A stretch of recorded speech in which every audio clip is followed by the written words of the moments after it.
Salut, c'est Hugo, j'espère que vous allez bien, fin de semaine tranquillement, mais attention, spoiler, comme chaque jour, le programme est très chargé, on est parti pour un nouveau résumé de l'actualité en moins de 10 minutes. Et on commence avec un premier sujet en France, il s'agit des premières pistes pour le vaccin contre le Covid-19. On en a déjà pas mal parlé sur la chaîne, plusieurs vaccins sont actuellement dans leur dernière phase d'essai, notamment celui du couple américain et allemand Pfizer et BioNTech, ou encore celui de l'américain Moderna. Alors pour l'instant, leur commercialisation n'a pas encore été validée, mais si les résultats des derniers tests sont concluants, ils pourraient très vite arriver sur le marché, et encore on ne parle pas des autres vaccins actuellement en test, notamment le vaccin russe. Mais alors concrètement, où en est-on en France? Déjà, le ministre de la Santé Olivier Véran a déclaré hier que si un vaccin était efficace et sûr, alors la vaccination pourrait commencer début 2021. Ensuite, il faut bien avoir en tête qu'il n'y aura pas de vaccin pour tout le monde, pas avant plusieurs mois. En tout cas, les personnes prioritaires seront donc les personnels soignants, qui sont logiquement assez surexposés au virus,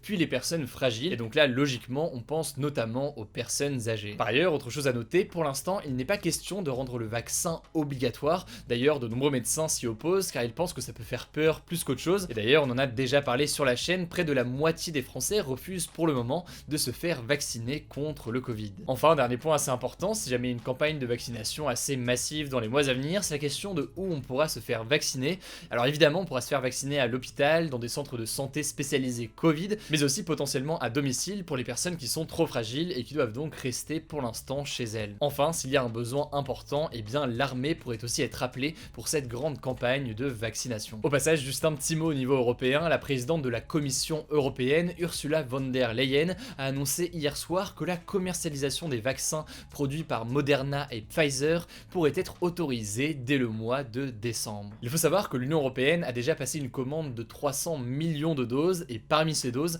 90 millions sont sécurisées pour la France, sachant qu'il faut 2 injections par personne, ça veut dire que 45 millions de personnes pourraient être vaccinées dans le pays, sur un total d'environ 67 millions, et sachant que du coup tout cela n'est pas disponible directement, mais ça pourrait du coup venir dans les prochains mois en fonction de l'arrivée des différents vaccins et des stocks disponibles. Voilà donc ce qu'on sait pour l'instant, évidemment on vous tient au courant à l'avenir dès qu'on a du nouveau, et si jamais ça vous intéresse, comme d'habitude vous le savez, pour creuser vos recherches, je vous mets des liens directement en description. Allez, on passe à un autre sujet avant de passer au point à l'étranger. Je voulais vous parler d'une étude concernant l'immunité des personnes qui ont déjà été contaminées au Covid-19.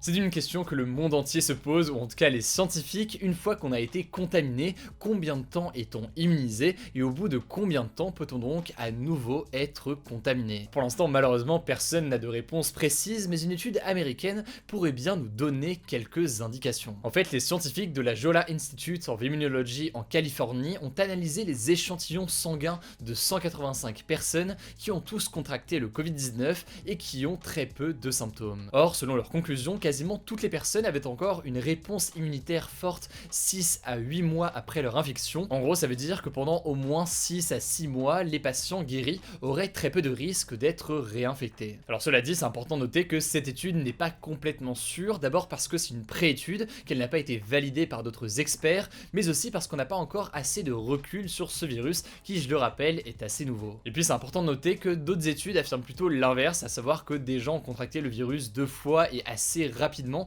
Il y a notamment des études qui portent sur le sujet, comme celle de King's College à Londres, celle aussi de l'Imperial College là aussi à Londres, ou encore de l'Institut Ipsos Mori. Bref, selon les chercheurs, la question de l'immunité est quand même assez intéressante pour lutter contre le Covid-19 en attendant notamment potentiellement un vaccin, et ça me semblait du coup intéressant de faire ce petit point aujourd'hui. Comme tous les jours, vous le savez, on fait un point à l'étranger et on commence avec l'Australie qui a reconnu avoir tué illégalement 39 Afghans. En fait, après les attaques terroristes du 11 septembre 2001 aux États-Unis, plus de 26 000 soldats australiens ont été envoyés jusqu'en 2013 sur le sol de l'Afghanistan, et la raison avancée c'était de combattre Al-Qaïda et d'autres groupes islamistes aux côtés des Américains. Le truc c'est que hier, une enquête de 465 pages réalisée par l'inspection générale des armées de l'Australie a révélé l'existence de plusieurs dizaines de meurtres illégaux commis en Afghanistan par plusieurs patrouilles des forces spéciales australiennes. Ces meurtres en fait ils sont jugés comme illégaux car ils ont visé des prisonniers ou encore des civils afghans en dehors de ce que l'on appelle le feu de l'action, autrement dit donc sans qu'une situation de guerre ne les justifie d'une quelconque façon. Par exemple, les nouvelles recrues australiennes qui arrivaient en Afghanistan étaient parfois forcées par leurs coéquipiers à tirer sur un prisonnier prisonniers pour commettre, je cite, leur premier meurtre. Le plus haut responsable militaire de l'Australie, le général Angus Campbell, a reconnu l'existence des preuves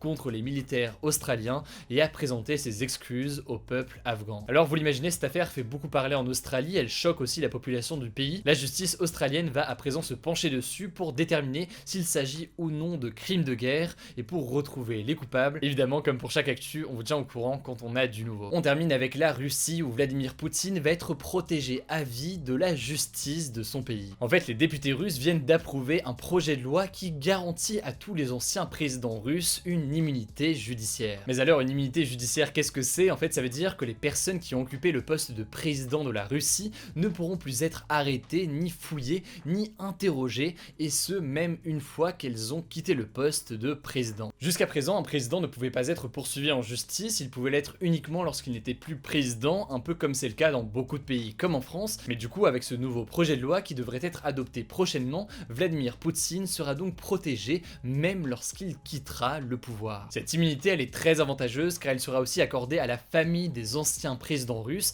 et à son patrimoine immobilier, ses moyens de transport, ses communications ou encore ses documents et bagages. Ça veut dire, par exemple, qu'on ne pourra pas espionner les communications d'un ancien président, ni fouiller dans ses affaires dans le cadre d'une enquête. A noter d'ailleurs que d'après certaines rumeurs en Russie, ce projet de loi aurait été voté dans la prévention et dans la préparation, disons, d'une éventuelle démission de Vladimir Poutine pour des problèmes de santé. Mais cela dit, le pouvoir russe a rejeté ces rumeurs publiées par des tabloïds britanniques en expliquant que Vladimir Poutine, qui fêtait ses 68 ans cette année, était en très bonne santé. En bref, comme chaque jour maintenant, voici des actus supplémentaires en moins d'une minute. On change un peu le format, on reste du coup en face caméra avec cette première info. On en avait parlé il y a 2 semaines. La mutation du virus liée au vison au Danemark est très probablement éteinte selon le ministère de la Santé. En effet, aucun nouveau cas n'a été détecté dans le pays depuis le 15 septembre et c'est donc plutôt une bonne nouvelle. Autre information, Amazon France et d'autres grands magasins en ligne ont accepté de reporter le Black Friday d'une semaine,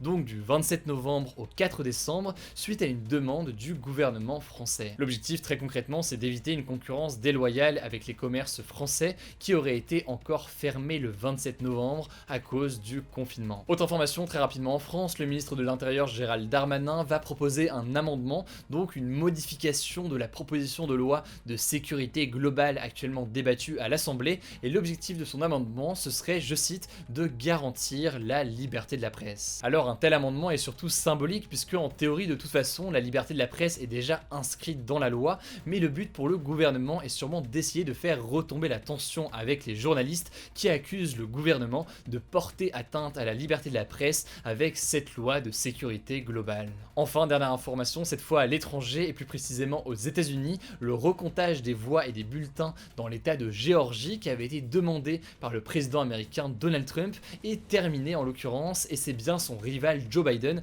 qui arrive encore en tête dans cet état. Il a plus de 12 000 voix d'avance. Voilà donc pour ce recomptage des voix qui est fini et qui ne change rien au résultat final, mais du coup je vous tiens au courant si de nouvelles démarches judiciaires sont menées par Donald Trump pour contester l'élection du démocrate Joe Biden à la Maison Blanche. Avant le débat, c'est l'heure de la note positive et aujourd'hui je voulais vous parler d'une solution astucieuse pour un problème du quotidien chez beaucoup de personnes. En effet, depuis que le port du masque est devenu obligatoire, les porteurs de lunettes n'ont pas la vie facile et le fait de porter un masque crée assez souvent chez eux immédiatement de la buée sur les verres de lunettes. Et logiquement, vous le savez, si c'est votre cas, ça peut être rapidement très désagréable. Bien en l'occurrence, je vous annonce qu'on a peut-être trouvé la solution. Un chirurgien américain suggère tout simplement d'utiliser des pansements. Et oui, vous avez bien entendu, en fait vous le voyez actuellement à l'écran, son astuce c'est de placer un pansement sur l'arête du nez avec une moitié sur la peau et l'autre sur le masque. Bon alors, on est d'accord, c'est pas le truc le plus classe du monde, mais en même temps on n'est plus à ça près depuis qu'on porte des masques chirurgicaux à longueur de journée,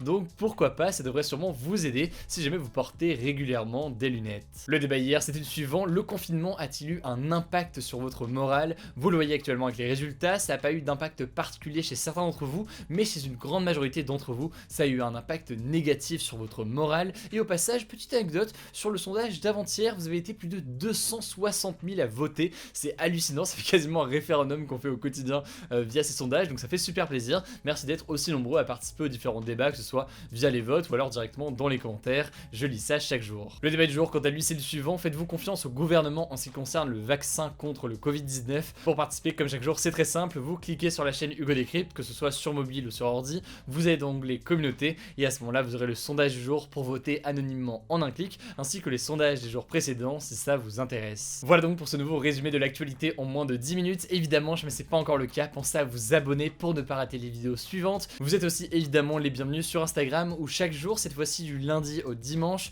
on poste un résumé de l'actualité en moins de 10 minutes qui se lit rapidement et facilement. Le nom du compte c'est Hugo Decrypt. Du coup ce week-end sur YouTube, une vidéo, ce sera la vidéo des FAQ pour répondre à toutes vos questions qui reviennent assez souvent sur les coulisses de la chaîne, etc.